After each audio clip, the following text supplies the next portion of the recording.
I heard there were fans camping out overnight last night since, I think, 10:30 p.m. How does that make you feel to know that people are this dedicated to the show?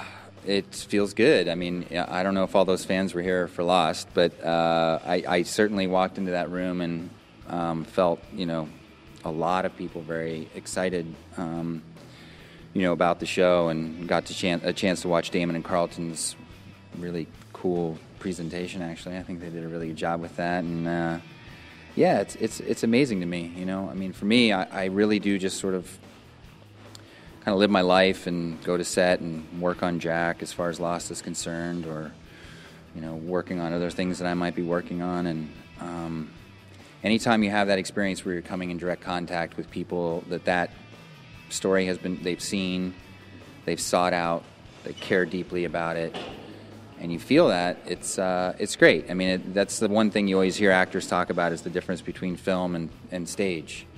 In that, when you're doing a play, you have this immediate interaction with the people that you're performing for, whereas with film, there's oftentimes a very long delay between your experience of making it and them seeing it. And so when you have that opportunity, it's a good feeling.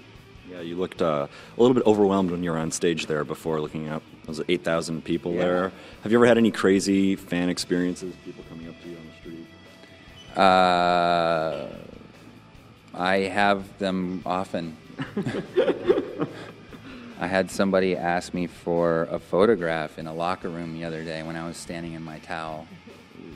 I thought that was fairly odd.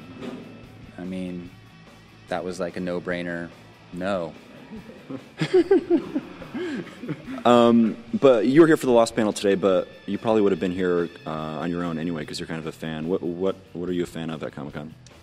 I just love comics. I grew up reading comics, and I also sort of grew up in a family in which painting and drawing and that type of thing was encouraged, and I have a brother who's an artist, and so I love looking at the artwork, and I also think that comics have a lot of really exceptional storytelling going on in them, and obviously with what's happening in film, and the way that Hollywood is using the comic industry as sort of a place where they find material, and how that has accelerated, I believe, over the last 5 years, is a tribute to that. I think there's a lot of really cool things going on here, and people can take chances in the comic world because there's not so much money at stake. I think you're seeing a lot of original ideas and people following through on it, and so that's really cool.